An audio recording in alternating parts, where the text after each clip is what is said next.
Matagal nang may duda si Esther sa asawa at sa babaeng kasama nito sa beach resort kung saan sila pare-parehong nagtatrabaho. Ilang beses niyang tinanong ang asawa pero hindi ito nagtapat ng totoo sa kanya. Hanggang sa isang gabi, sinadyang alisan ng preno ang kanyang kotse. Nahulog yun sa bangin at inanod sa dagat. Dahil doon, nakuha ng kanyang asawa ang lahat ng kanyang yaman at ipinalasap ang magandang buhay sa kalaguyo nito. Lumipas ang taon, nagbalik si Esther sa buhay ng mga ito para bawiin ang lahat ng kanyang pagmamayari at mapatunayan na ang mga ito ang nagplano sa aksidenteng pagkahulog ng kanyang kotse. Good morning, ma'am. Kamusta ang mga guests natin? Nakangiting bati ni Esther sa mga staff ng pagmamayari na private beachfront resort. Nagtungo siya sa front desk habang may ngiti pa rin. Halos fully booked na po tayo, ma'am. Talaga? Opo, kahapon po may mga guest tayo na galing pa sa Maynila. Nandoon po sila sa beach. Check ko lang sila, salamat. Maaliwalas ang mukha niya nang hampasin ng banayad na hangin mula sa dagat. Nang makarating sa buhanginan, ay napunit ang ngiti niya nang matanaw ang asawa na si Martin. Ngiti-ngiti ito habang hawak ang bola ng volleyball kaharap ang mga babaeng naka-swimsuit. Nagtitimpi siyang lumapit. Good morning. Gulat na napatingin ang asawa sa kanya. Esther, bulalas nito. Mukhang nag-e-enjoy kaya? Oo, ang babait kasi ng mga guests natin ngayon. Binalingan ni Esther ang ilang babae at maliit na napakunot noo nang mamukaan niyang isa. Miss Roxy, inilahad niya ang kamay dito na tinanggap naman ito. Guest ka rin namin last week, hindi ba? Pagkakaalala niya. Well, nakita niyang makahulog ang sulyap nito kay Martin. I can say I love it here. Muli itong bumaling sa kanya. And I think mas mapapahaba ang pagstay ko rito dahil naka-vacation leave ako sa trabaho. Nakangiti ito ng sulyapan muli ang kanyang asawa. Ngumiti naman si Esther. Good to hear that. Sana mas mag-enjoy ka pa rito. Umabrisyete siya kay Martin. My husband always make sure that this resort will feel like home for all the guests. Formal niyang sabi. Halika na. May puresahang hinila niya ang braso ng asawa. At nang makatalikod, pasimple siyang bumulong. Masyado mo naman yatang ginagalingan ng trabaho mo. Makahulugan niyang saad. I just give them a warm welcome. Shower lang ako para makabalik ulit sa dagat. Patakbo itong umalis. Nasalubong naman ito ng assistant manager at ang binabaing kaibigan niya na si Rafi. Makahulugan itong nilingon ng asawa bago lumapit sa kanya. Mukhang mas ganado na si Sir Martin magtrabaho ngayon, ma'am. Hindi po tulad noon. Dagdag pa nito. Nag-isip-isip siyang humalukip-kip. Tama ka. Hindi ko na nga namalayan kung anong oras siyang nagising kaninang umaga. 6:00 po ng umaga. 6:00? Opo, noong opening natin. Nakita namin siyang dumaan, nag-jogging, tapos excited na pumunta sa dagat. May dalang tuwalya. Bulong ng kaibigan. Tumaas ang kilay ni Esther hanggang sa dumaan ng ilang guest nilang babae na kaharap kanina ng asawa. Good morning mga ma'am, tapos na po kayo mag-swimming? Magaan na tanong ng assistant manager sa mga ito. Huminto sa kanila si Roxy na pinapatuyo ang basang buhok gamit ang isang tuwalya. No, we decided to rent jet skis. Punta na kami sa beach. Bago pa ito makaalis, nahila na ni Esther ang hawak nitong tuwalya. Napabalik ito sa pwesto't napalingon. Pinakatitigan niyang hawak na pamilyar sa kanya. Towel to ng asawa ko ah. Tama kayo ma'am. Yan po yung nakita ko kanina na dala ni Sir Martin. Pasimpleng tugon sa kanya ni Rafi. Sinalubong niya ang mga mata ni Roxy na nanatili ang mapaglarong ngiti. Ba't nasa ito? Binigay niya sa akin kanina nung umahon ako sa dagat. Sorry, nakalimutan ko kasi yung tuwalya ko. And masyado kasing mabait ang asawa mo. He lent me his own beach towel. Seryoso itong pinakatitigan ni Esther pero nagawa pa rin itong ngumiti.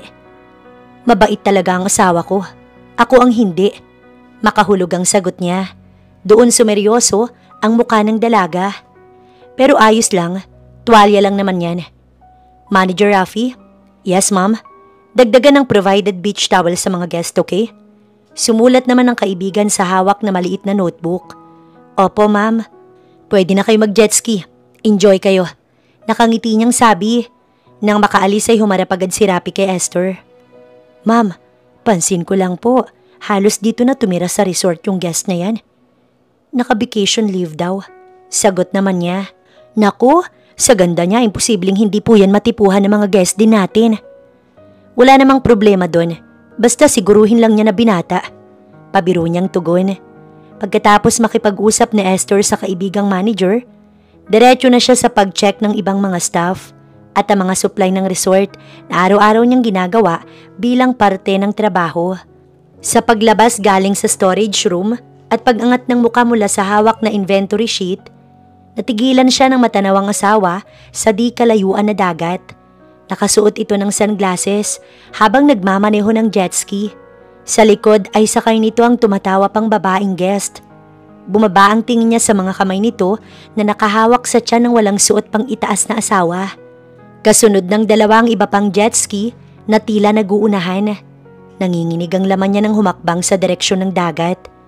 Kumurap lang ang mga mata niya nang harangin ni Rafi.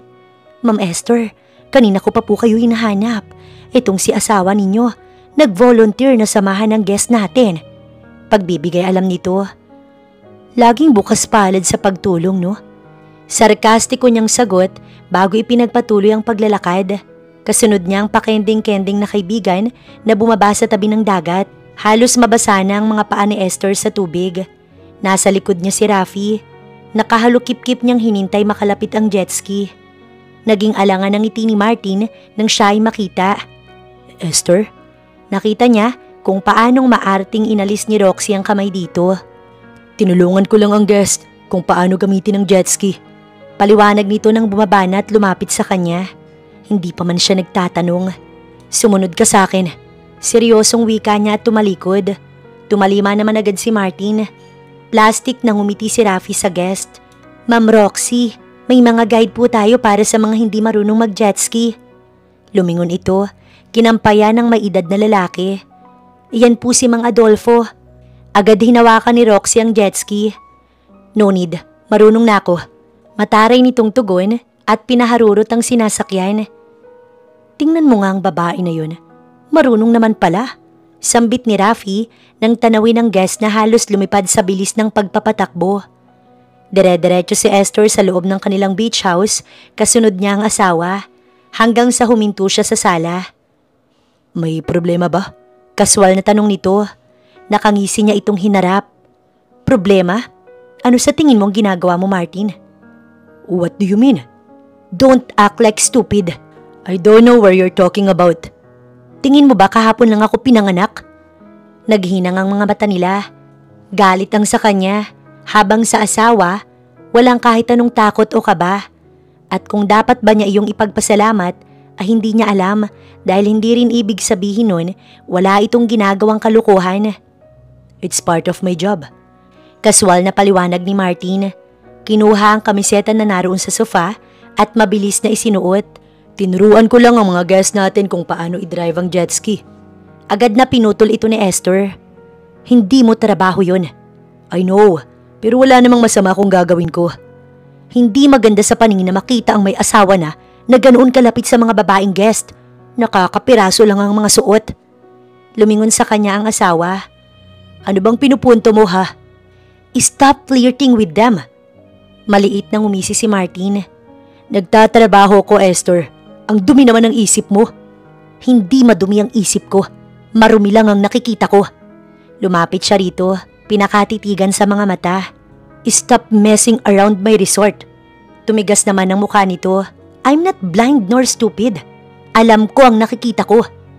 Tinulak ng hintuturo niya ng sunod-sunod ang dibdib ng asawa.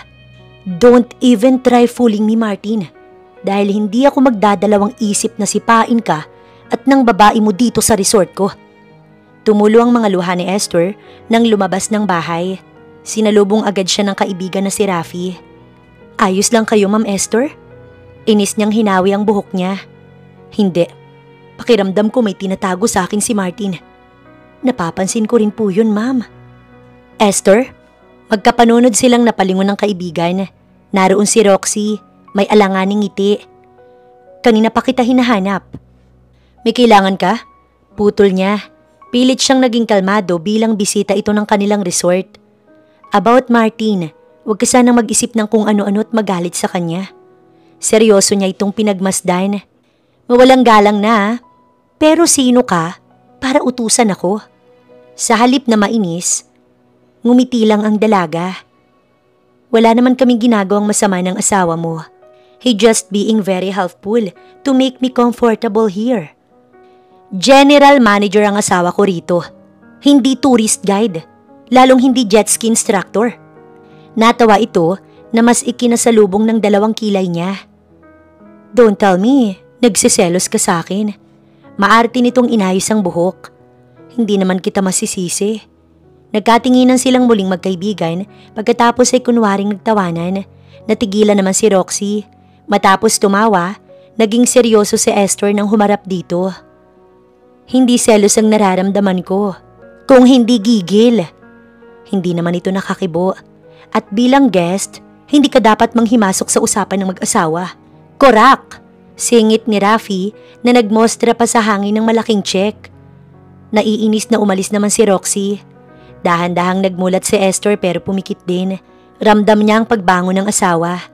Nang mahinang lumangit-ngit ang pinto, doon siya nagbaling sa kabilang pwesto. Napahinto naman ang mabagal na pagkilos ni Martin. Nilingon nito ang asawa na nanatiling nakapikit kahit nagbaling. Nang marinig ang pagsarado ng pinto, doon mabilis na nagmulat si Esther. Talagang may kinalolokohan ka. Mahina niyang sabi. Magpakasaya ka lang, Martin. Sa oras na mahuli kita, iiyak ka. Kinaumagahan ay sa tabing dagat agad ang diretsyo ni Esther. Naroon ang asawa, kunwaring may kausap na mga staff pero halos mabali ang leeg sa pagsulyap kay Roxy na naroon sa beach chair nakabilad ang katawan sa araw. Hanggang sa magbaling ang babaeng guest sa kanya. Nangaasar itong kumaway, ngumiti siya ng plastic dito. Nakakaloka si ate girl, halos matusta na siya dyan. Tumabi sa kanya si Rafi. Pareho nilang tanaw-tanaw ang babaeng guest. Napatango naman siya nang magbaling kay Martin. Kaya pala kanina pa nandyan ang magaling kong asawa. Sagot naman niya. Sandali ma'am, nag-usap na po ba kayo? Binalaan ko na siya, Rafi. Sa oras na hindi niya iwasan ng babaeng yan, sisipain ko silang 2 sa resort na to. Yun ang dapat. Ayan na si ate girl. Nagmamadaling bulong ng kaibigan nang makitang palapit sa kanila si Roxy. Good morning, Esther. Bati nito. Siguro naman, good morning na talaga ang morning mo. Malayo na sa akin ang asawa mo. Pero kung nakikita mo pa rin siyang nakatingin sa akin, hindi ko nakasalanan yun. Anyway, ang ganda talaga rito sa resort mo. Staying here is such a thrill. Mauna na ako. Nakangiting paalam nito sa kanya. Huwag lang kayong pahuhuli sa akin. Gigil na naikuyom niya ang kamao. Nagmulat si Esther nang marinig muli ang pagsarado ng pinto. Malalim na ang gabi. Lihim muli ang pag-alis ng asawa at umaga nang nakakabalik. Mabilis at maingat siyang kumilos para ito ay sundan. Sa labas ay tahimik na ang resort. Wala na ring mga guest sa labas. Si Martin naglalakad patungo sa hanay ng mga villa. Maingat niya itong sinundan hanggang sa huminto ang asawa sa isang pamilyar na villa. Lumingon sa paligid bago doon pumasok. Sinalubong si Martin ng dalaga. You're here now. Rinig niya ang mapanuksong boses ni Roxy.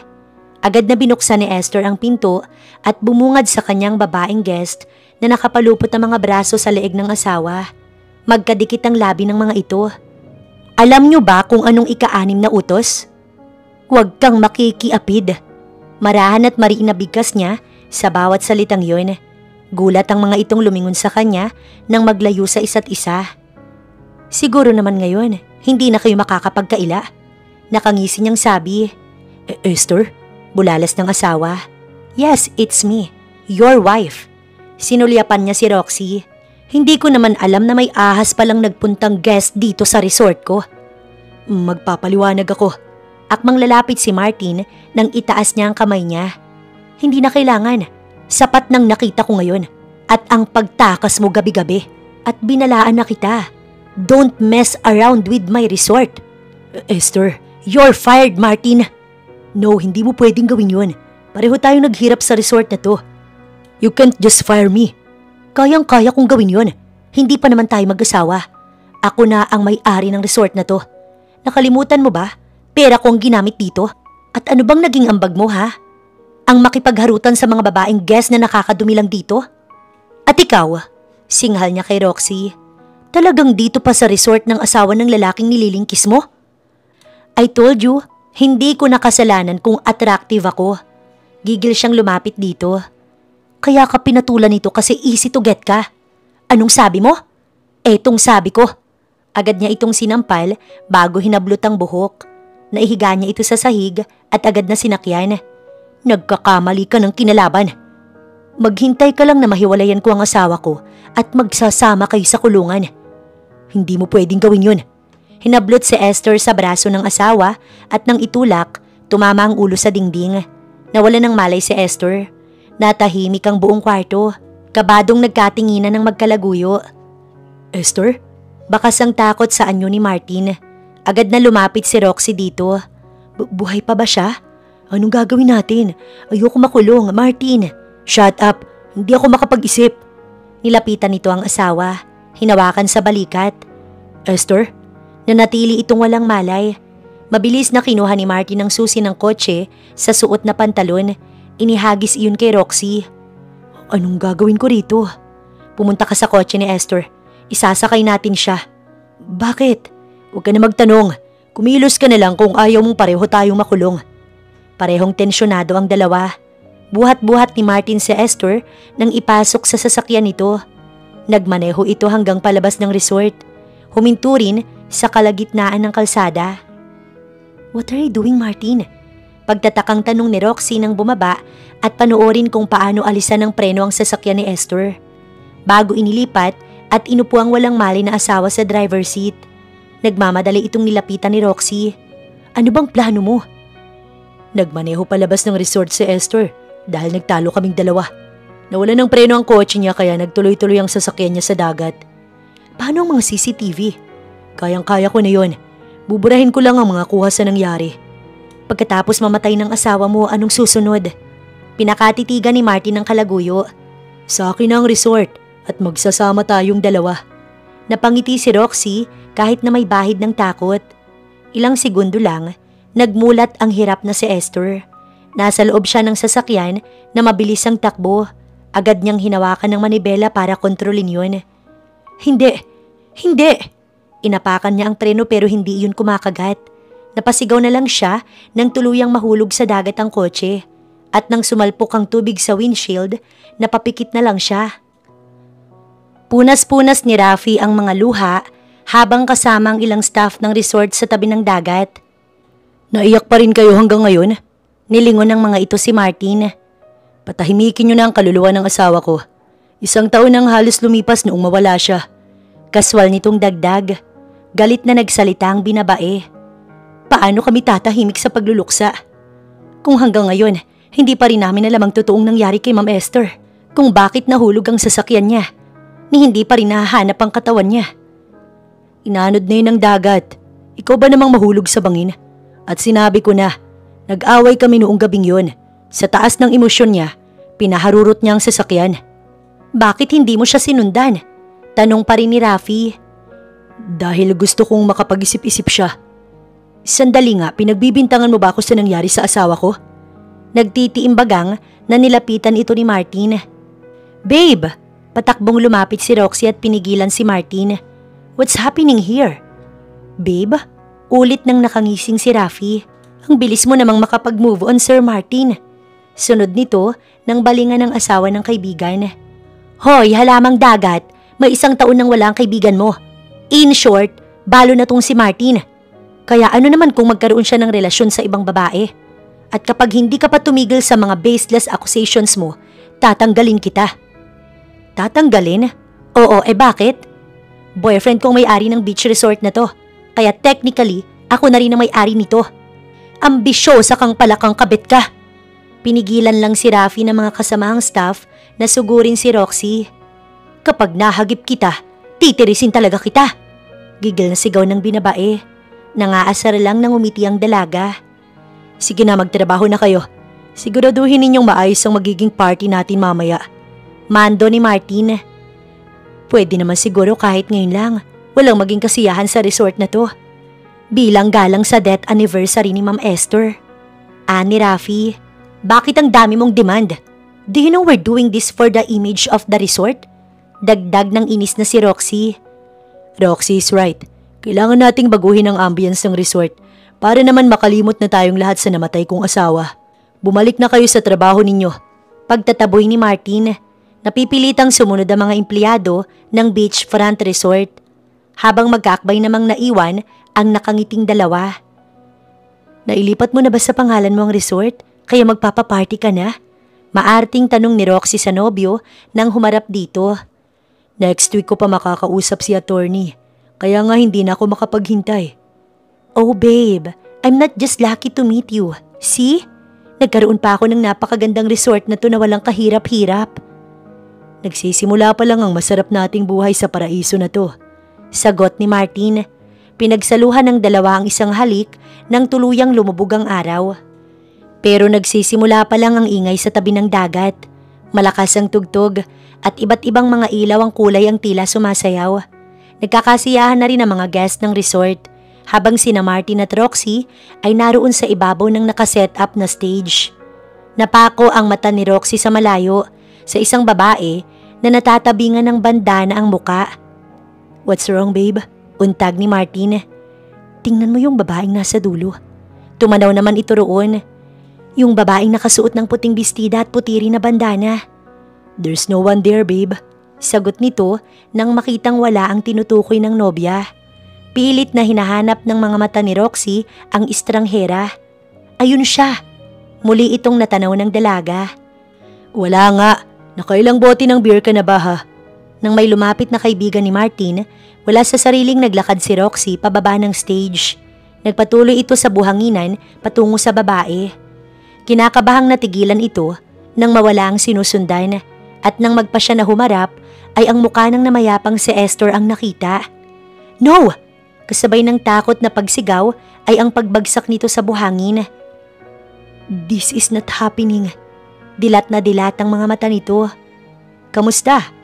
Malamig at nakakatakot ang boses ni Esther nang bumulong sa tenga ni Roxy. Mas lalong nagsisisigaw ito sa takot habang nakatakip ng dalawang kamay ang muka. Nakuha na nito ang atensyon ng mga guest hanggang sa matanaw iyon ni Martin. Nagmamadali itong bumaba para lapitan ng nobya. Napahinto ito nang makitang nagwawala at nagsisisigaw pa rin si Roxy. Nilapitan ito ni Martin. Babe, Roxy. Hinawakan nito sa magkabilang braso, inalog at hinarap. Ano bang nangyayari sa'yo? Sabog ang luha ng puno ng takot na dalaga. Nakita ko si Esther. Nagbulungan ng lahat. Nagkatingin na naman si Rafi at ang ilang staff ng resort. Nandito siya. Tumigil ka nga. Patay na siya, marami ka lang nainom. No! Stop it, Roxy. This isn't funny.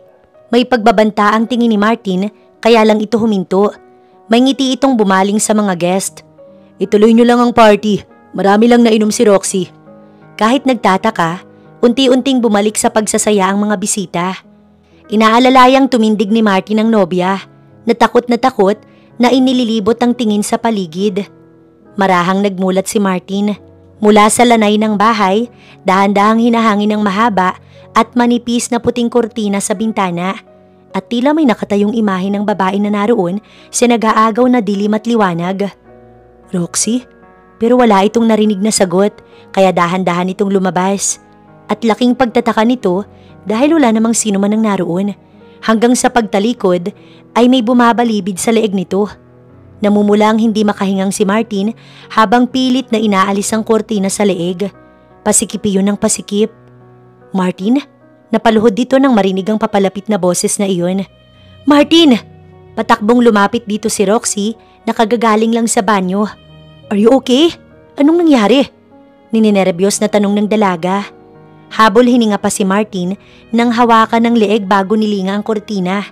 Nabanayad na hinahampas ng hangin mula sa tabing dagat. Anong nakita mo, babe? Nababahalang usisa ni Roxy. Nagmamadaling tumindig si Martin. Galit na pinaghihihila ang mga kurtina. May nakapasok sa bahay natin at sinakal niya ako gamit ng lecheng kurtina na to. Martin, Walang ibang tao rito, ako't ikaw lang. Pigil-pigil ito ng takot na dalaga. Hinihingal na humarap ito sa nobya. May nakita akong babae kanina. Pagkatapos nang lumabas ako may sumakal sa akin. Babae? Ulit ni Roxy. Nagkatinginan ng dalawa. Baka si Esther ang nakita mo. Anong Esther? Patay na siya. Nakita natin yung dalawa mismo. Pero nakita ko rin si Esther kagabi sa party. Lasing ka lang. I'm not drunk. Nakita ko nga siya. Paano kung nagpapakita palang kaluluwa niyang hindi matahimik? Stop it! Singhal nito na nakapagpataas ng mga balikat ni Roxy. Huwag kang parang bata. Buwisit na saad ni Martin bago pumasok sa loob. Tingin mo ba talaga nagpapakita kay Miss Roxy ang kaluluwa ni Ma'am Esther? Tanong ng receptionist kay Rafi kinaumagahan. Yun din ang usap-usapan ng halos lahat ng staff ng beach resort. Siguradong hindi si Ma'am Esther yon. Hindi niya gugustuhin makita pa ang kabit ng asawa niya. O kung siya nga yun, siguradong hindi sila patatahimikin ni Ma'am. Nakangising dugtong ng binabae. Natigilan lang sila Rafi nang makitang parating si Martin. Hawak-hawak nito ang sariling leeg na namumula-mula pa. Rafi, sir, kailangan kong ipacheck ang kuha ng mga CCTV kung may nakapasok sa beach house namin kagabi. May nangyari po ba? Sinalubong ni Martin ang tingin ng assistant manager. Ano pong nangyari sa leeg nyo, sir? Singit pa ng isang staff. May nakapasok sa bahay namin. Po? Babae. Hirap nitong dagdag. Sinakal niya ako ng kortina. Kaya pumunta ka na sa security office. Yes, sir. Nang umalis si Martin, ay nagkatinginan si Rafi at ang receptionist. Baka nga kaluluwa ni Ma'am Esther yun na nagmumulto. Malamang, kahit ako mapunta sa pwesto ng namayapa niyang asawa, babalunbunan ko ng kumot ang lalaking yan para hindi na pamarisan. Sang-ayon ng binabae. Ang aga-aga niyo namang nagchichismisan. Dumating din si Roxy. Ngumiti naman si Rafi. Nakatulog ka ba ng mahimbing? Ang sabi kasi ni Sir Martin, may nakapasok daw na babae sa bahay niyo. Umismid lang si Roxy. At usap-usapan din ang hysterical ninyo sa dagat kagabi. Nakita niyo raw si Ma'am Esther?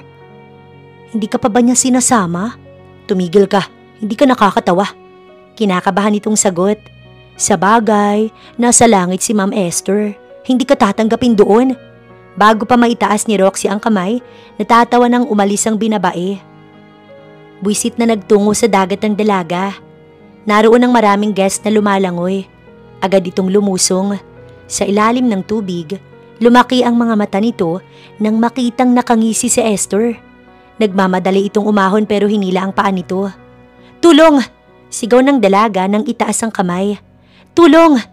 Napatingin ang lahat kay Roxy na nagkukumahog lumangoy paahon. Halos madapa-dapa ito makapunta lang sa tabi. Nilapitan ito ni Martin. Ano bang nangyayari sa'yo, Roxy? Umiiyak itong tinuro ang dagat. Si Esther, nasa ilalim siya ng tubig. Stop this! Tinatakot mo ang mga guest. Saway ni Martin nang makitang umahon ng mga tao mula sa dagat. Believe me, nakita ko si Esther. Natigilan lang ito nang hilahin paalis ng nobyo. Kaswalang paglalakad ni Rafi nang magdilim sa resort nang may humila sa braso nito at tinakpan ng bibig.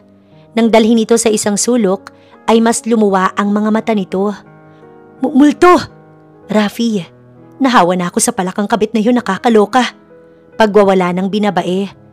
Ako to si Esther. Napaantanda si Rafi at nakapikit na nagtititili. Pasensya na, kailangan kong gawin to. Sinampal niya ang kaibigan. Doon lang ito natigilan, hawak ang pisngi ng magmulat. Hindi ako multo, ako to si Esther. Ma'am Esther? Nakangiti siyang tumango. Buhay kayo? Buhay na buhay, sagot niya. May takot pa rin na hinagod siya ng tingin nito mula ulo hanggang paa bago mabilis siyang niyakap. Ma'am, buhay nga kayo. Rinig niya ang tuwa at iyak sa boses ng kaibigan. Hindi tayo rito pwedeng mag-usap. Iginiya niya ito matapos nilang magkalas. Sa isang kwarto sila pumasok. Teka, paano po kayo nakapag-check-in ng hindi nakikilala? Ngumiti si Esther at tumupo sa kama. Gumamit ako ng ibang pangalan na tinakpan ng mukha ko. Hindi talaga ako makapaniwalang buhay kayo, ma'am. Napahinga siya ng malalim nang tumitig sa kawalan. 1 taon na ang nakalipas, pero malinaw pa rin sa kanyang lahat ng nangyari. Kung walang nakakita sa kanya at tumulong na makalabas ng kotse, malamang ay tuluyan na siyang nalunod. Ibig sabihin, totoo nga ang sinasabi ng palakang yun na nakita niya kayo. Kayo rin ang sumakal ng kurtina kay Sir Martin? Tama ako ngayon. Nagmamalaki niyang tugon. Nag-apir silang magkaibigan. Ang galing niyo, ma'am. Halos mamatay sa takot yung dalawa. Naging ngisi ang nasa labi ni Esther. Dapat lang silang matakot sa ginawa nilang multo. Anong balak niyo, ma'am?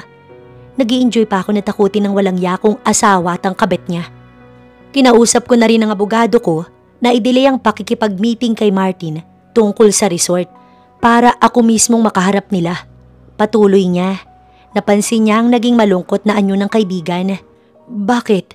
May kinalaman ba sila sa nangyaring aksidente niyo? May mga nagbabadya siyang luha ng tumango. Hindi lang sila mga manluloko. Mga kriminal din sila. Galit na sabi ni Rafi.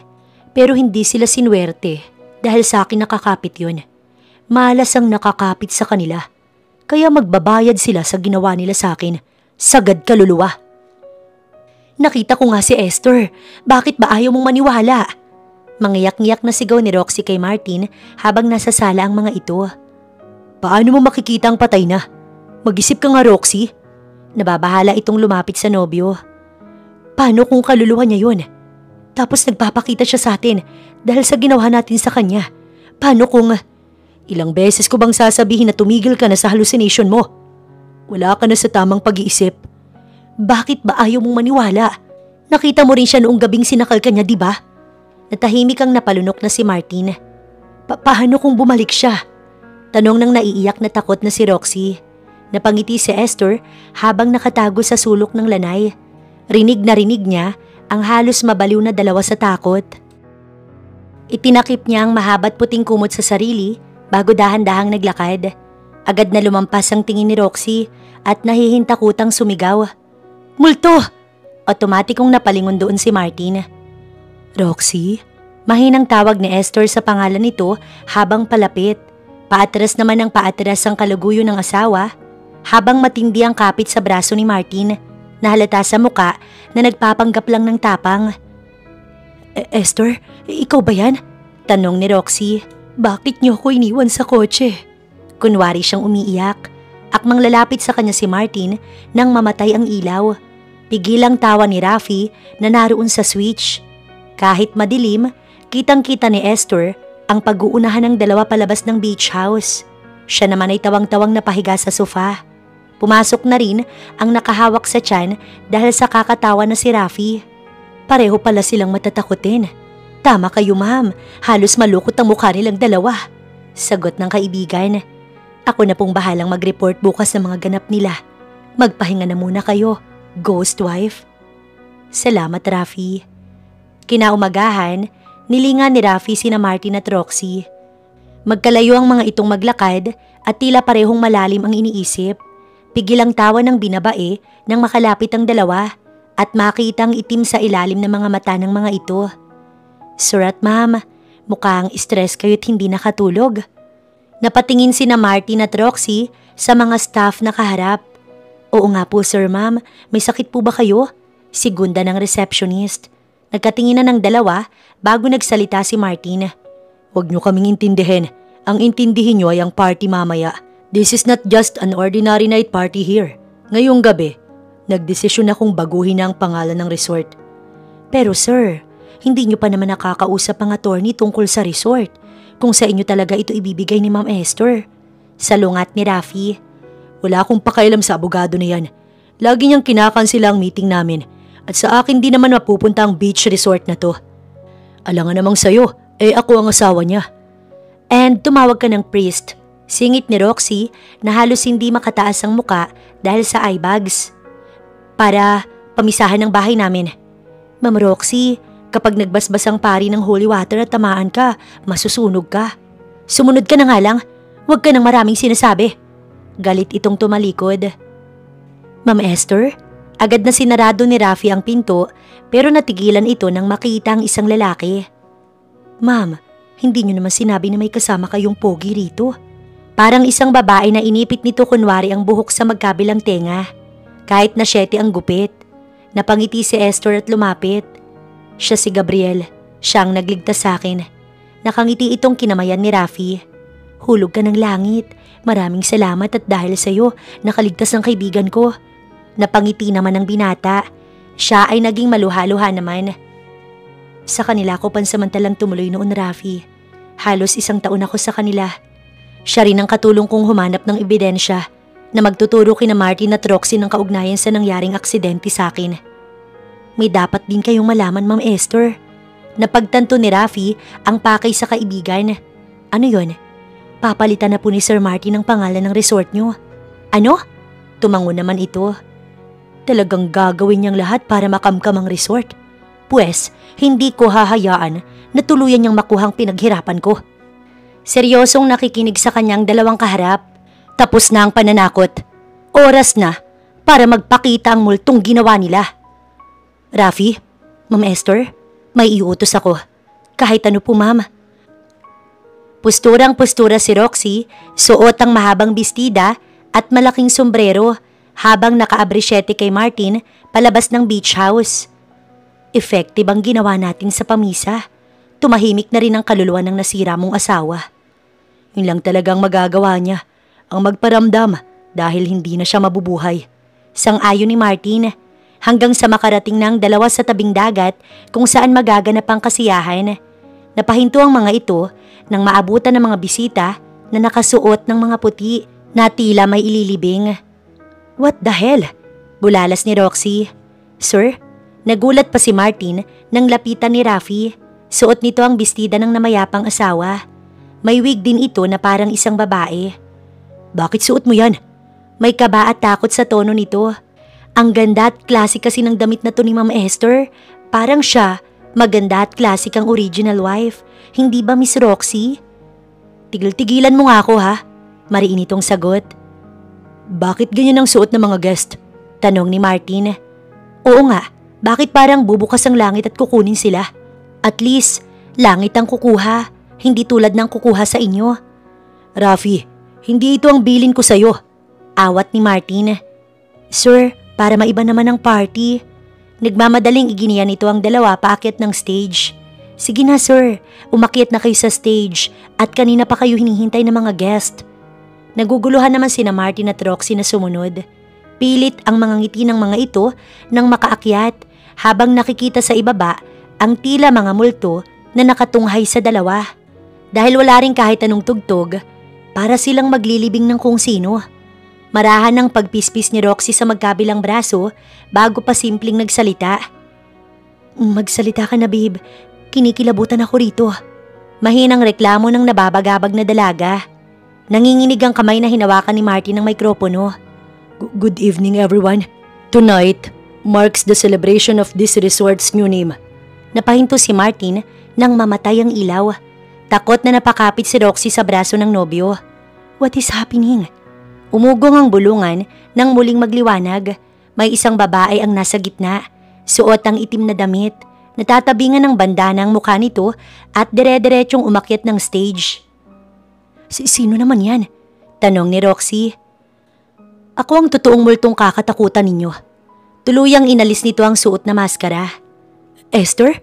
Sabay na bulalas ng dalawa. Ngumiti si Esther. Ako nga. Sandali, buhay ka? Hindi makapaniwalang tanong ni Martin. Alive na alive. Hindi ka ba masaya na makita ang inakala mong dead wife? Tuluyan na ba kayo nakababang luksa? Sunod niyang tanong. Mabilis ang paghinga ng mga ito habang pinagmamasdan siya. Inabot niya ang mikropono sa asawa.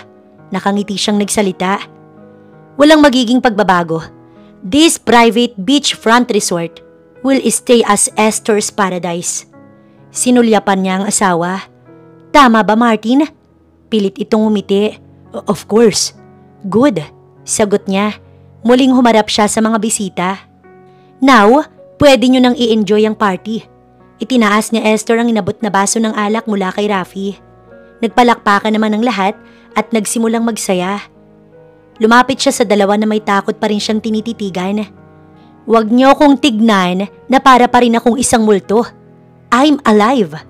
Inilapit niya ang mukha kay Roxy na hindi siya matingnan ng tuwid bago bumaling sa asawa. Esther, it's been a year. Wala ka bang natatandaan sa mga nangyari? Humalukip-kip siya, kunwaring nag-isip. Matigas namang napalunok ang tensyonadong si Martin. Ang naaalala ko lang, nag-aaway tayong dalawa. Sa sobrang taas ng emosyon ko, sumakay ako sa kotse. Pinaharurot ko yon at nawalan ng preno bago bumagsak sa dagat. Tama hindi ba? Doon lang itong umiti. Oo tama, yun nga ang nangyari. Naglungkot-lungkutan siya nang sulyapan ng kirida ng asawa. At nabalitaan ko na lang na pinalitan mo na ako. Si Roxy ang nagsalita matapos makabawi. Ang akala ng lahat patay ka na. Anong gusto mong gawin ni Martin? Magmukmok? Sampid! Yan ka lang dito. Mariin na putol ni Esther dito. Nanipis ang labi nito. Huwag kang magpanggap na matapang dahil nakita ko kung paano ka mamatay sa takot. What? Ibig sabihin, ikaw nga yung nakita ko last time? Yung nakatabing ng bandana, pati yung sa dagat na hinila ko sa paa? Nang tumawa siya, ay akma siya nitong susugurin nang mauna niyang hilahin ang buhok ni Roxy. Halos mabali ang leeg nito habang hirap na nakatingala sa kanya. Nakita ko mismo sa harapan ko ang kamatayan, kaya hindi ka uubra sa akin. Gigil niya itong binitiwan. Halos maalog ang ulo nito. Esther, paano yan kung nakabalik ka na? Paano ang resort? Tanong ni Martin na hindi man lang tinapunan ng tingin ng babaeng ito na hawak ang batok. This resort is still mine. Paano ko? May bago kang babae, di ba? Esther, don't worry. Hindi kita basta tatanggalin. Really? Napangiti ang asawa. May ngiti siyang tumango. Oo, hanggat hindi ko alam kung bakit nawalan ng preno ang sinakyan ko nung gabing na aksidente ako. Naglaho rin ang nasa labi ni Martin mula sa narinig sa kanya. Naghahanap ako ng mga ebidensya na magtuturo sa mga taong dahilan kung bakit nahulog ang sasakyan ko sa dagat. Ngumiti siya ng matamis. At may gusto kong ipakilala sa inyo. Tinanguan niya ang binata na lumapit. Gusto kong makilala niyo si Gabriel. At isa talaga siyang anghel. Sinulyapan ni Esther ang binata. Siya lang naman ang sumagip sa akin. Isa siyang swimming athlete. Nung araw ng aksidente, lumalangoy siya sa di kalayuan nang makita niyang nahulog ang kotse ko. Pagbibigay alam niya. Kitang-kita niya kung paano luminga sa isa't isa ang dalawa. Bakas ang pagkabahala sa anyo ng mga ito. Gabriel Vargas. Seryosong sinulyapan ni Martin ang kamay nitong inilahad hanggang si Roxy ang tumanggap nun. Ano pang nakita mo noong gabing yun, Gabriel? Tanong nito. Ba't interesado ka yatang malaman? Si Esther ang sumagot. Pulis ka ba? Patuloy niyang tanong dito. Ngumiti siyang muli. Sumunod kayo sa akin. Iginiya niya si Gabriel na maglakad. Nagtataka naman na sumunod ang dalawa. Anong ginagawa natin dito? Tanong ni Martin nang makapasok sila sa beach house. Humarap siya sa mga ito bago isang beses na pumalakpak. Doon bumaba sa hagdan ng ilang staff na may daladalang mga maleta. Hindi maipinta ang ngiti ng asawa ng tumingala. Ano ang mga yan? Humina na rin ba yung ulo mo, Martin? Tanong niya rito. Mga gamit namin yan ah. Galit na sabi ni Roxy nang makita ang ilang damit. Tama ka, sa inyo nga ang mga yan. Kalmado niyang sagot rito. Nagmamadaling inagaw nito ang mga gamit sa staff ng resort. Huwag niyo nga hawakan ang gamit ko. Bakit ba ibinaba niyo rito? Napahinto ito nang humakbang siya palapit at pinakatitigan ito.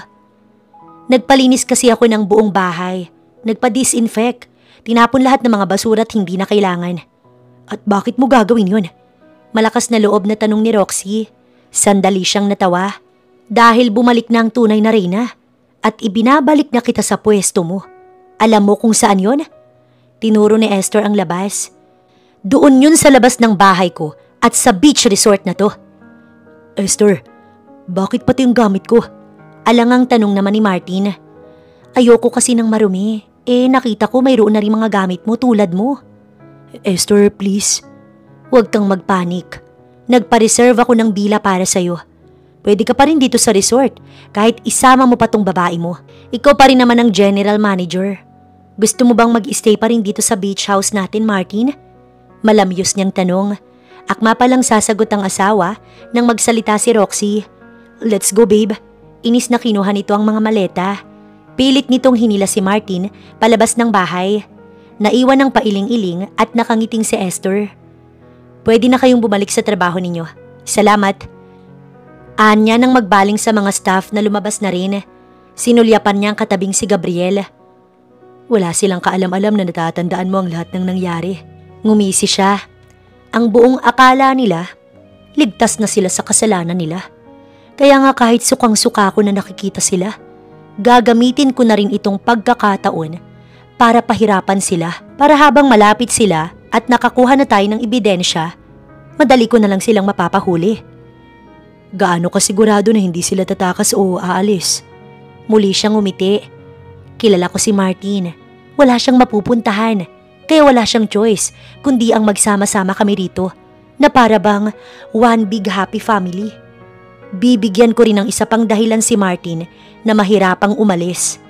Siya nga pala, tungkol sa pinapahanap mong security personnel na in charge noon sa CCTV. May balita na tayo. Nasaan siya? Nasa isang probinsya. Umuwi 1 taon nang nakaraan. Kinukumpirma pa ng investigador ang saktong address niya. Kapag verify ng location, pupuntahan natin. Tumango naman siya at seryosong napagmasdan ang taong walang pagdadalawang isip na sinagip siya sa loob ng kotse. Dinala siya nito sa hospital at binantayan na para bang kilalang kilala. Inuwi sa bahay at inalagaan katuwang ang ina nito. Bakit? Nagtatakang tanong ni Gabriel na tila na ilang pa. Sa pagbaling sa kabilang banda ay ang pagtulo ng luha ni Esther na kanya ring pinunasan. Hindi niya maiwasang maging emosyonal kung bakit mas pinagmalasakitan siya ng isang estranghero kaysa sa sarili niyang asawa na nakuha pang ito mismo ang maghulog sa kanya sa tiyak na kapahamakan. Muli siyang humarap sa binata para sumagot. Naalala ko lang ang mga kabutihan mo. Maraming salamat, Gabriel. Walang anuman. Ngayon na alam ko na kung paano ka nilokot pinagtangkaan ng asawa mo. Hindi kita pababayaang mag-isa, Esther. Naghinang ang kanilang mga mata. Napatili si Roxy nang sa paglabas ng villa at pag-angat ng muka ay makita sa tapat si Esther. Ano bang trip mo, ha? Papatayin mo ba ako? That's good idea. Subukan ko nga. Kunwari niyang itinaas ang kamay para sa kali nito. Pero takot at galit itong umiwas. Sinilip niya ang pinto. Oh, bakit mag-isa ka lang sa loob? Hindi ka ba sinamahan ng asawa ko? O nag-iba siya ng tutuluyan para magkahiwalay kayo? Pangaasar niya. Wala kang alam, Esther. Ako? Walang alam? Sigurado ka ba dyan? Napaatras ito ng seryoso niyang lapitan. Malikot ang mga mata nitong pinagmamasdan siya. Hindi na ako multo. Pero kitang-kita ko pa rin ang takot mo. At sinasabi ko sa iyo ngayon, Roxy, totoo ang kasabihang, matakot ka sa buhay, hindi sa patay. Sumigaw si Esther sa mukha ni Roxy na ikinagulat nito at ikinapikit. Nakangiti siyang lumayo rito. Akala ko pa naman matapang ka. Uurong din pala yung mga sungay mo. Diyan ka na nga. Good night. Kaswal niyang paalam bago tumalikod. Pagsikat ng araw ay naroon na sa dagat si Esther para maligo. Nang matanaw ang asawa na parating ay marahan siyang umahon. Halos lahat ng nasa tabi ng dagat ng mga kalalakihan at kababaihan ay napatingin sa kanya. Awang ang labi ni Martin na napako ang mga mata sa naglalakad na asawa. Suot ang pulang two-piece. Tila naging mabagal ang paghawi nito ng buhok at paglapit. Diretso si Esther sa beach chair. Kinuhang baso ng juice at sandaling uminom. Good morning, Esther. Halos mautal ang asawa nang siya'y batiin na ikinangiti niya. Magsiswimming ka rin? Tanong niya rito. No, may trabaho ako. Are you sure? Pwede naman tayong sabay mag-swimming, just like the old days. Pilit na naglinis ng lalamunan ng asawa. Anong ginagawa ninyong dalawa, ha? Napangiti siya nang nagmamadaling lumapit si Roxy kahit hirap sa paglalakad sa buhanginan. Are you flirting with my boyfriend? Boyfriend mo? Sarkastikong tanong ni Esther nang ituro si Martin. Nakalimutan mo yata. Asawa ko yan. Dati yon. Noong namatay ka, namatay na rin ang kasal niyong dalawa. Ngumisi lang siya rito. Esther, sinambot niya mula kay Gabriel ang bola ng volleyball. Ngumiti ito nang lumapit sa kanila. Game kayo? Oo naman. Sinulyapan niya ang dalawa. Lalaro kayo, di ba? Tiningnan ni Martin si Gabriel at ngumiti naman ang binata rito. No! Tanggi ni Roxy. Let's go babe. Pagbigyan na natin sila. Tiningnan ni Roxy ang nobyo na nagsalita. Naunang magtungo sa volleyball net si Martin habang si Roxy napipilitang sumunod dito. Humarap si Esther kay Gabriel. Talunin natin sila. Anya. Tumango ito bago pa siya umalis at inabutan siya nito ng roba na ikinangiti niya. Isang pito mula kay Rafi ang nagpasimula ng kanilang beach volleyball. Agad na binato ni Esther ang bola na nasambot naman sa kabilang net ni Roxy. Nang ibalik sa kanya ay agad niyang pinalo iyon pabalik. Lumaki ang mga mata nito nang makitang parating sakto sa muka ang bola. Napahiga ito sa buhanginan sa lakas ng pagtama. Nice! Tuwang-tuwa siyang nakipag-apir kay Gabriel. Sinilip niya sa kabilang net ang tila nahilong si Roxy na alalay ng kanyang asawa. Ano, kaya pa? Pangaalas ka niya. Masamang tingin ang ibinato nito sa kanya bago inis na tumindig. Muling nagsimula ang laro. Si Gabriel ang magaling na sumalo sa malakas na bato ni Martin patungo sa pwesto ni Esther. Ayos ka lang? Tanong nito, tumango naman siya. Nang makita muling pabalik ang bola, mabilis siya nitong kinabig. Nawala ng balanse ang binata kaya sila napahiga sa buhanginan. Napaibabaw siya rito habang nasa isa't isa ang mga mata nila. Napakurap lang si Esther nang magsalita si Martin. Itutuloy pa ba natin to? Baka sa boses nito ang inis. Ngumiti si Gabriel. Alalay siya nito nang tumayo bago ito tumindig. Seryoso silang humarap sa net habang ganoon din ang dalawa sa kanila. Sa malakas na pagbato ng galit na si Roxy, nagawa niya itong iblangka.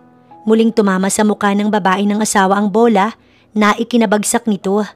Buisit ka, kanina ka pa. Galit nitong hinawi ang net at siya'y nilapitan. Pinipersonal mo ba ako? Kanina mo pa ako pinapatamaan sa muka. Girl, hindi ko nakasalanan kung muka ang pinangsasalo mo. Kaswal niyang putol dito. Sinunggaban nito ang buhok niya. Agad naman siyang gumanti. Napahiga sila sa buhanginan. Rinig ni Esther ang pagtili ni Rafi na siya'y suportado. Sa pagmamadali naman ni Gabriel at Martin na umawat, nagkabanggaan ang dalawa. Anong problema mo? Tanong ni Martin. Wala, baka ikaw meron. Ang yabang mo ah. Sinuntok ni Martin ang binata, pero otomatiko itong nakaiwas kaya napangudngud sa buhanginan si Martin.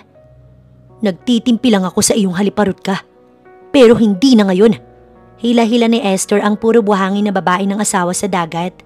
Nang lumusong sa tubig, dinala niya ito sa malalim na parte bago sinakyan sa likod.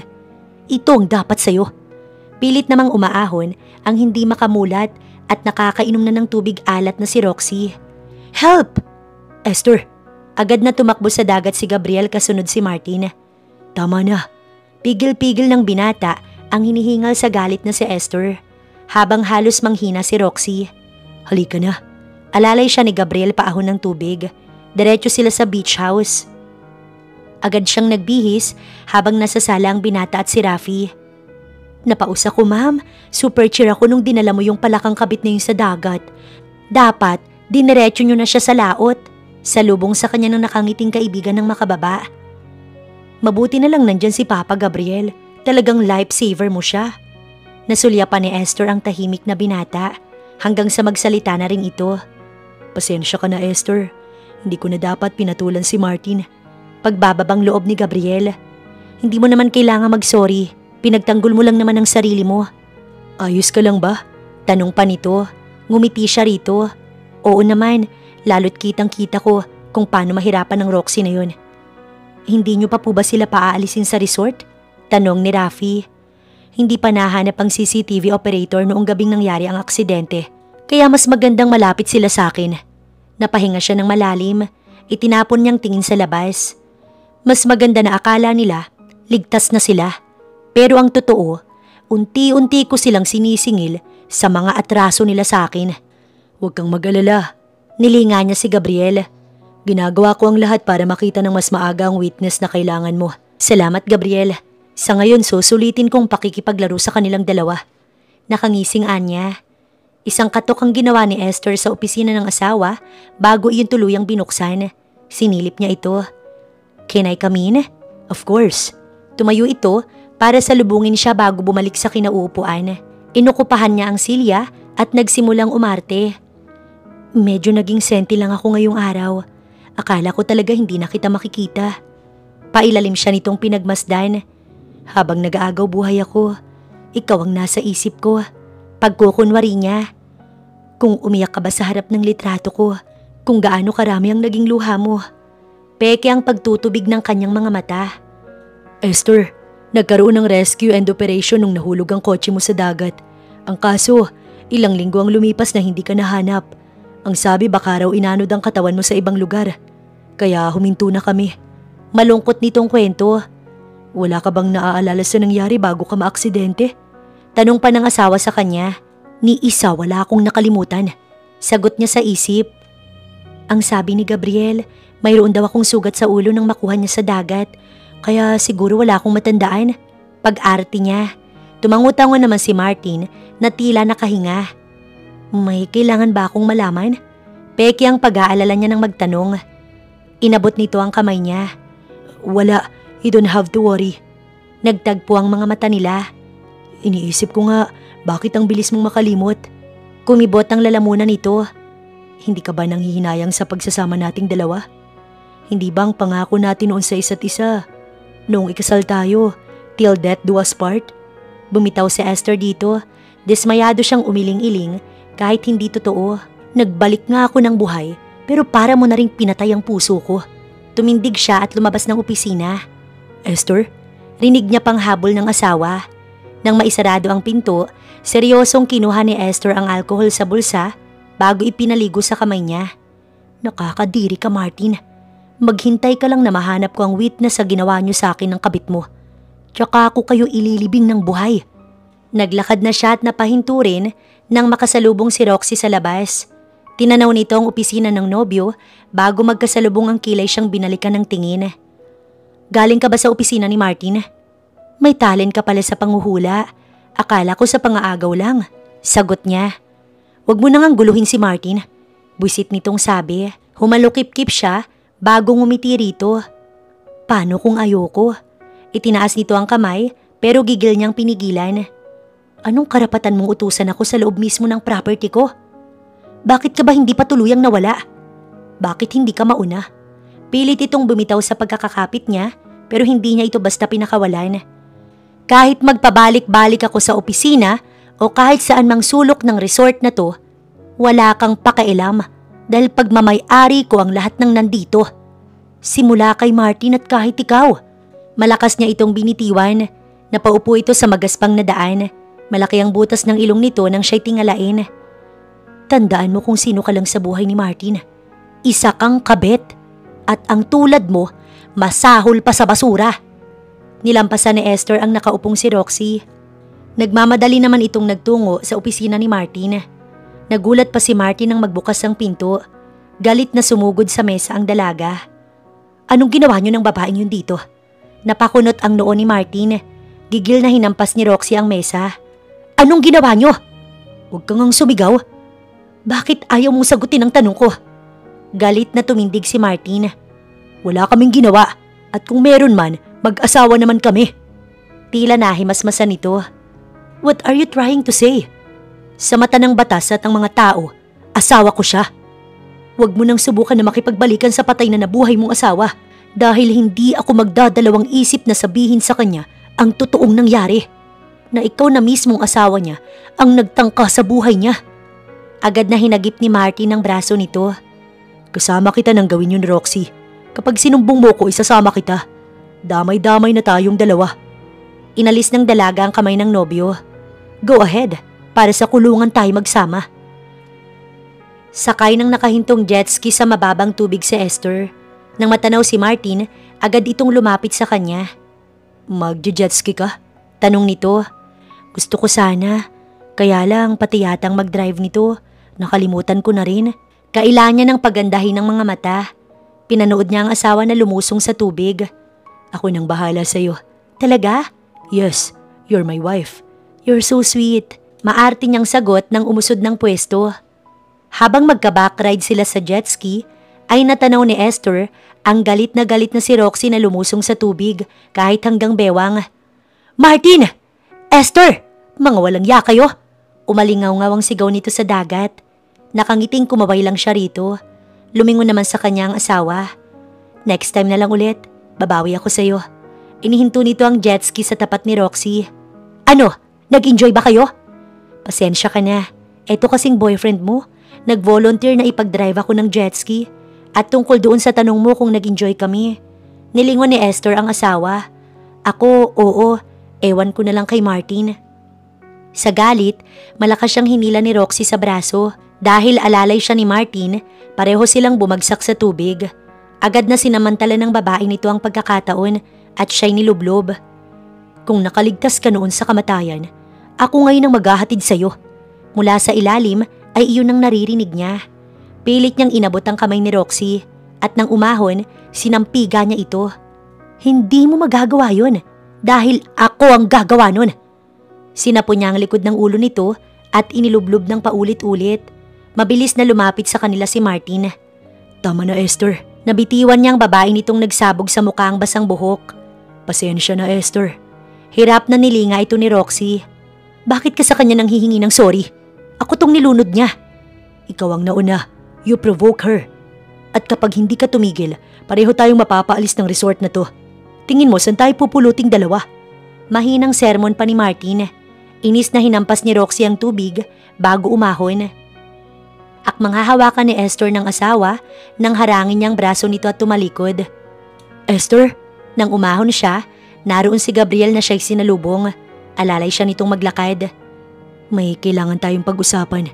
Napatingin siya rito. Nang makarating sa bahay, agad siyang naligot nagbihis. Pagkatapos ay lumabas. Naroon sa lanay si Gabriel kasama si Rafi. Nahanap na yung CCTV operator. Simula ng binata. Nasaan siya? Sa kalapit probinsya. Sinulya pa ni Esther ang kaibigan. Pupuntahan namin ang witness. Huwag mong hahayaang mawala sa paningin mo ang dalawang kriminal na yun, Rafi. Ako na pong bahala, ma'am. Walang sinayang na oras si Esther. Lulan siya ngayon ng kotse kasama si Gabriel patungo sa lugar kung nasaan ang dating CCTV operator ng resort. Napansin naman ng nagmamanehong binata ang katabi na nasa bintana ang tingin. Makukuha mo rin ang hustisya na para sa'yo. Nilingon ni Esther si Gabriel. Hinawakan nito ang kamay niya ng mahigpit. Naiiyak siyang tumango. Hanggang sa tumunog ang cellphone ng binata. Hello? Ano? Napakunot noo siya habang pinagmamasdan ng nagtataka na si Gabriel. Mabilis nitong ibinaba ang cellphone. Bakit? Tumawag yung investigator. Nandun daw sina Martin at Roxy sa bahay ng CCTV operator. Bilisan mo Gabriel, hindi nila tayo pwedeng maunahan. Nang marating ang address, nagmamadali silang bumaba. Matataas ang damo patungo sa bahay ng witness. Nang huminto ang binata, ay agad siyang hinawakan sa kamay. Bakit? Sinundan ni Esther ng tingin kung saan ito nakatanaw at naroon iyon sa bahay kubo kung nasaan ang kanilang pakay. Nasa na ba si Joel? Inip na tanong ni Roxy habang katabi sa kawayang silya si Martin. Kailangan nating maitago ang CCTV operator na yon bago pa maalala ni Esther ang totoong nangyari sa kanya. Dugtong pa nito. Kung wala siyang witness, walang kaso. Hindi niya tayo maipapakulong. Oo na, tumigil ka na. Awat ni Martin bago bumaling sa asawa ni Joel. Sandaling may tumawag sa cellphone nito bago ibinaba at sila'y nagtinginan. Ngumiti si Martin dito. Si Joel ba ang kausap niyo? Mag-overnight daw siya sa trabaho. Ha? Bumalik na lang daw kayo bukas. Nagkatinginan ng dalawa. Ano na ang susunod nating gagawin? Tanong ni Gabriel nang makabalik sila sa sasakyan. Pagkatapos ay nilingang nasa backseat ng CCTV operator na kanina nakita nilang pauwi ng bahay. Nilingon din ito ni Esther. Ipapakuha namin ang asawa mo para maprotektahan natin siya. Salamat po Ma'am Esther. Nagsisisi po ko na nanahimik ako sa nangyari sa inyo. Tinakot po ako ni na Sir Martin at Ma'am Roxy. Ngumiti siya rito. Ngayon, maitatama mo na ang lahat, Joel. Tatawagan ko na si attorney, saad ni Gabriel. Tumango siya pagkatapos ay huminga ng malalim.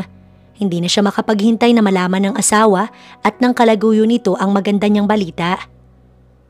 Ang aga namang party nito.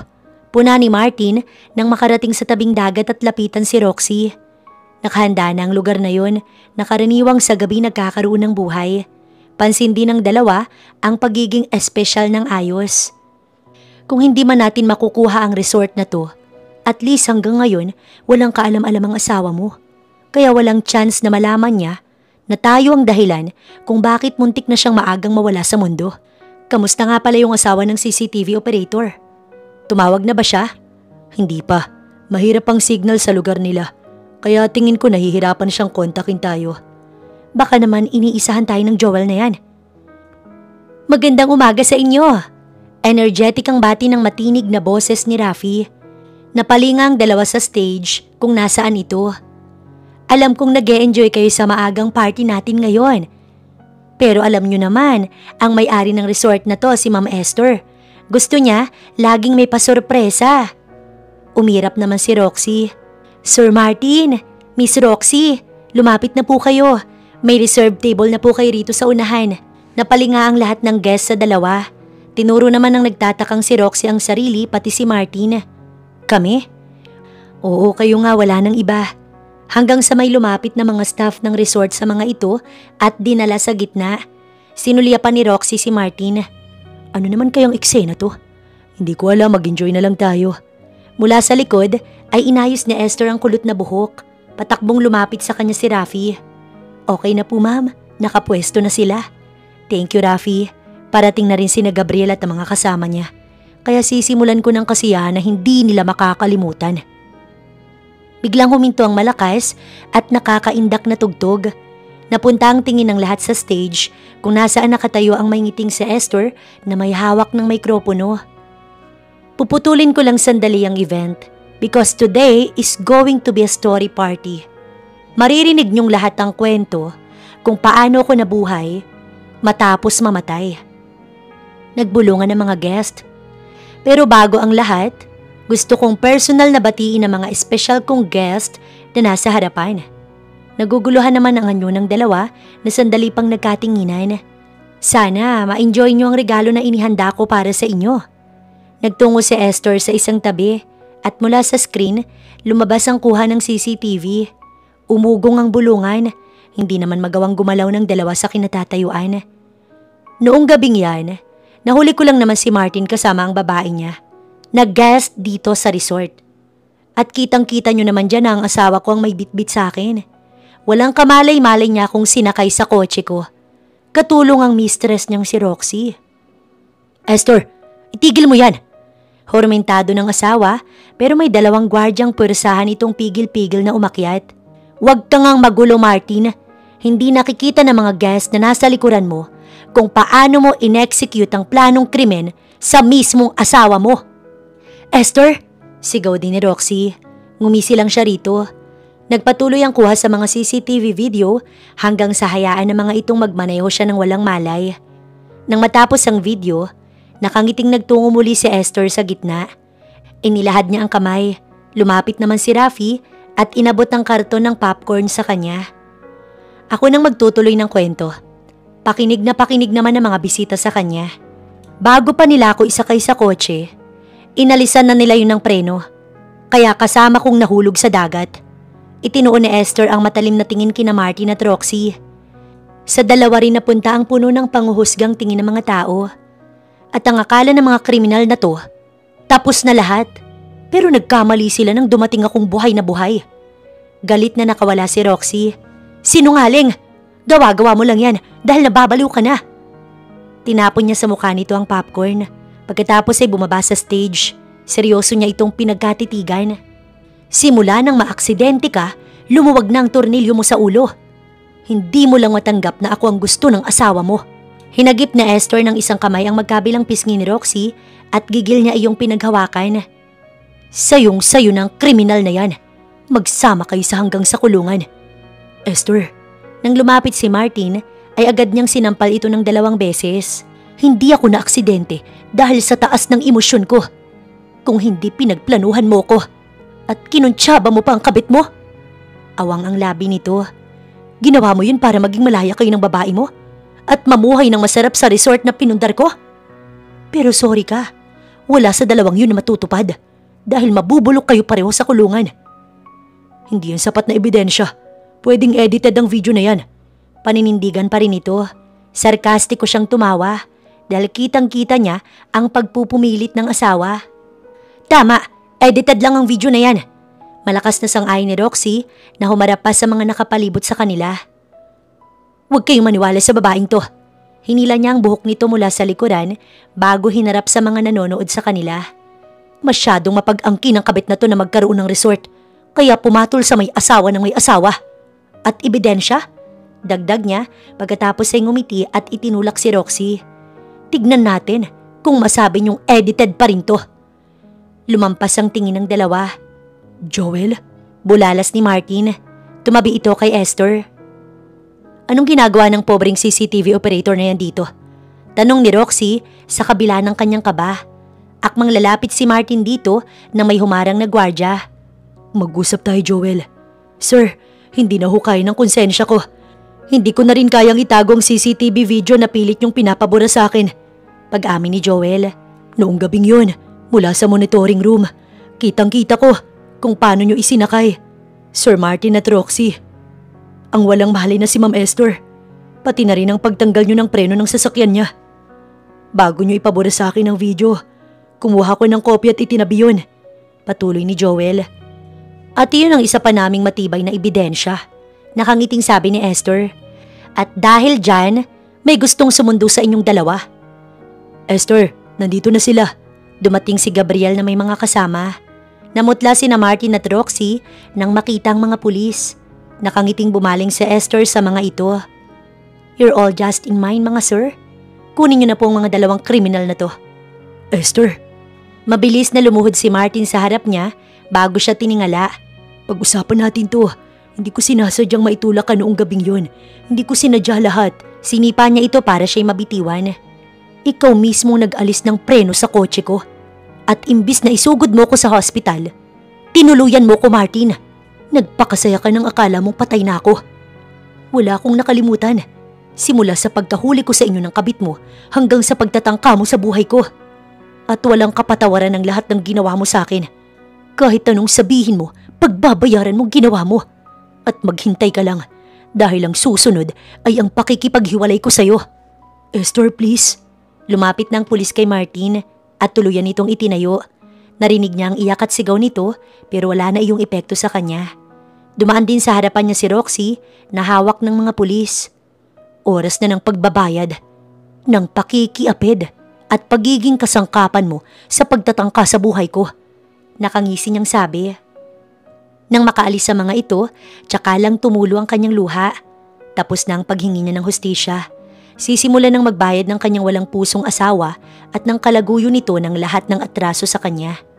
Nilapitan siya ni Gabriel bago marahan na niyakap. Tuluyang nakulong sina Martin at Roxy sa patong-patong na kaso na kanyang isinampa. Napawalang bisa na rin ang kasal nila ng asawa. Lumipas ang taon ay mas naging matagumpay ang takbo ng beach resort ni Esther. Naging katuwang niya rin si Gabriel at doon niya napagtanto na kahit sa bingit ng kapahamakan, hindi siya pinabayaan ng Diyos. Ipinadala nito ang magiging susi para makuha niya ang kabayaran at kalayaan sa manlulokong asawa. Naging paroon at parito man ang agos ng buhay nila na tila isang alon, nagawa niyang makabalik para ipaglaban ang sarili at makuha ang pinakamamahal na paraiso para sa kanya.